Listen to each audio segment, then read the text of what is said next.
Salut l'Utopien, on se retrouve pour un nouveau point chantier consacré notamment à World of Frozen qui est sur le point d'ouvrir. Et on va pas parler que de ça aujourd'hui, ce sera un point travaux et chantiers uniquement consacré au parc asiatique qui vont nous donner une indication et une vision de ce qui se passera aussi à Disneyland Paris lorsque l'extension du Walt Disney Studio commencera à prendre place. Pour rappel, cette année doit ouvrir à Hong Kong Disneyland le fameux World of Frozen qu'on aura aussi à Disneyland Paris dans une version quasiment identique, bien qu'à Hong Kong il y a une attraction supplémentaire. Et ces derniers jours, on voit se multiplier des images des travaux à Hong Kong sur le point d'être finalisés, des images notamment de drones qui survolent la zone actuellement en travaux. On a vu aussi une image d'un des animatronics de l'attraction et on a enfin une sorte d'officialisation sur la storyline et ce qui va véritablement se passer dans Land ainsi que le nom des boutiques. Bref, comment tout ça va fonctionner et c'est très intéressant forcément de le regarder puisqu'on aura quasiment la même chose à Disneyland Paris. Donc pour rappel, le premier World of Frozen, il ouvrira d'abord à Hong Kong Disneyland en deuxième partie d'année 2023. Possiblement vers l'automne. Chez nous, les travaux sont impressionnants et jamais le Walt Disney Studio n'a connu une extension aussi grande. C'est le cas aussi à Hong Kong Disneyland. C'est la plus grande extension jamais imaginée depuis l'ouverture du parc. Vous savez, c'est un parc qui souffre beaucoup, qui est en pleine relance, qui a modifié son château, qui a accueilli une version un peu spéciale de Phantom Manor qui là-bas s'appelle Mystic Manor. Et Frozen doit conclure cette relance. Et là-bas, pour le coup, ils construisent deux attractions. Une attraction qui s'appelle Frozen Ever After, qui existe déjà dans le parc Epcot à Walt Disney World. Et puis, il y aura aussi un premier coaster consacré à cet univers, un coaster familial qui s'appellera Wandering Hawkins Sliding Sleds. Il y aura également un restaurant quick service, donc un fast-food, une boutique et d'autres points de vente. Et donc voilà, enfin, la storyline officielle du land qu'on avait déjà exploré ensemble et qui sera celle aussi décidée pour Disneyland Paris. Vous l'avez peut-être remarqué sur la plupart des concept art dédiés au World of Frozen, le ciel est bleu, les habitants qui semblent être à l'intérieur semblent être habillés légèrement. En fait, on est en plein milieu de l'été dans les World of Frozen et quel que soit le moment de l'année, vous serez en plein milieu de l'été. C'est une période de paix, on est juste après les événements du premier film, on est aussi juste après les événements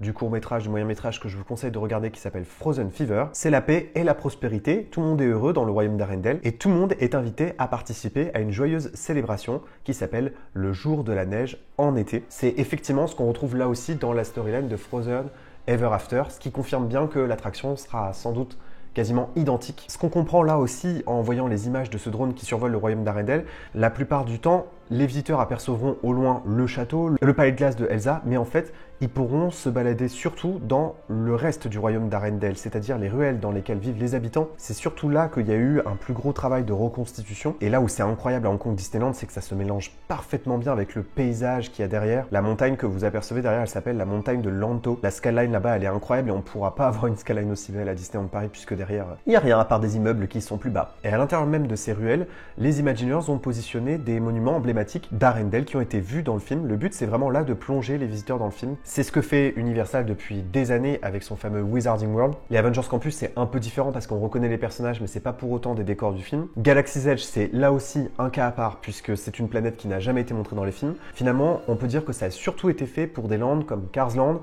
à Disney California Adventure ou des lands plus récents comme World of Pandora, le land tiré de l'univers d'Avatar. Et depuis ces Magic Kingdom, c'est la première fois que Disney va dupliquer à ce point-là un univers dans la plupart des territoires où la compagnie se trouve. Sur les images, on devine la tour de l'horloge, le palais de glace d'Elsa. Les constructions sont en fait pratiquement terminées. Et alors, il y avait quand même une inconnue à propos de cette attraction. Vous le savez, dans l'attraction Frozen Ever After, à Epcot, les animatronics, la plupart d'entre eux, hormis Olaf, sont des animatronics qui utilisent une sorte de projection animée qui est intégrée à l'animatronics, ce qui permet aux Imagineers de ne pas construire les visages en latex comme c'est habituellement le cas dans la plupart des attractions Disney. C'est un principe technique qui a parfois été critiqué par les fans.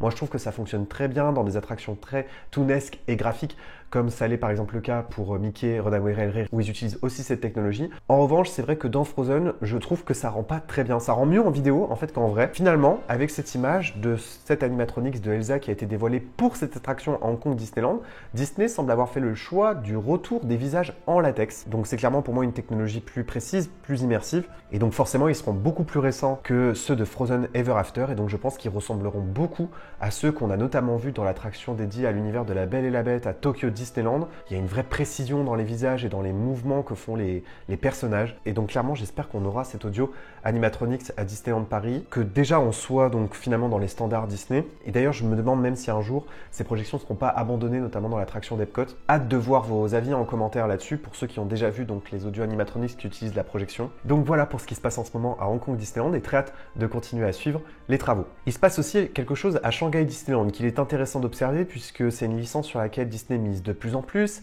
et qui va prendre de l'ampleur dans les années à venir puisqu'on attend un deuxième film dédié à cet univers. Je vous parle bien sûr de Zootopie. Un land Zootopie est en construction depuis quelques temps à Shanghai Disneyland, le tout dernier né des parcs Disney qui a déjà ouvert il y a plus de 5 ans. Zootopie, c'est un classique d'animation qui avait cartonné sur le marché chinois, qui avait bien entendu très bien marché sur les autres marchés, notamment les marchés occidentaux. Et c'est un univers qui sera sans doute un jour aussi créé à Disney Animal Kingdom dans une extension du parc, dans la zone qui est actuellement dédiée à Dinosaur. Très souvent, quand on parle de l'extension des Walt Disney Studios à Disneyland Paris, revient aussi la possibilité d'un Zootopie à la place d'une zone Star Wars. C'est l'une des licences effectivement qui est parfois citée dans les rumeurs. Et si on suit la logique de l'extension du Walt Disney Studio qui est désormais très centrée sur des univers familiaux comme Réponse, Peter Pan, Frozen, on voit qu'il y a une volonté là de recréer une sorte de New Fantasyland de Walt Disney Studios. Et bien finalement, peut-être que Zootopie a toute sa place là aussi. À Shanghai, ça se situera derrière le Fantasyland. La storyline de ce land, c'est tout simplement se mettre à la place de finalement Judy quand elle arrive dans la ville pour la première fois. Les visiteurs seront invités à découvrir la métropole mammifère de Zootopie où chacun peut devenir ce qu'il veut. On a déjà vu circuler des audio animatronics, notamment du personnage naturiste. Moi, je pense qu'il s'agit là encore d'un trackless, c'est-à-dire d'un véhicule qui est conduit à distance par GPS et qui n'est pas relié à un rail au sol, ce qui est utilisé pour Rise of Resistance, Mickey Runaway Railway ou plus simplement Ratatouille à Disneyland Paris. Mais ce qui est très impressionnant avec ce land, je pense que finalement c'est la ville.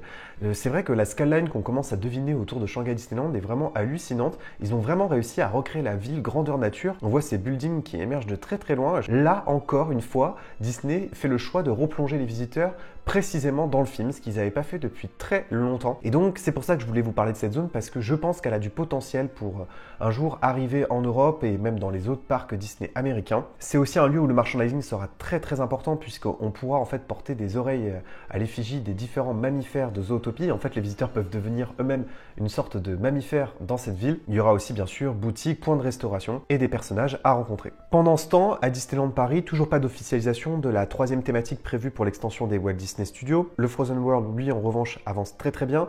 De nouvelles images sont sorties depuis que j'avais fait une vidéo encore consacrée au chantier et je vous en reparlerai bien sûr régulièrement. Dites-moi un peu ce que vous inspire ces images et d'ici que tout ça ouvre, n'oubliez pas que vos rêves sont éternels. Bye!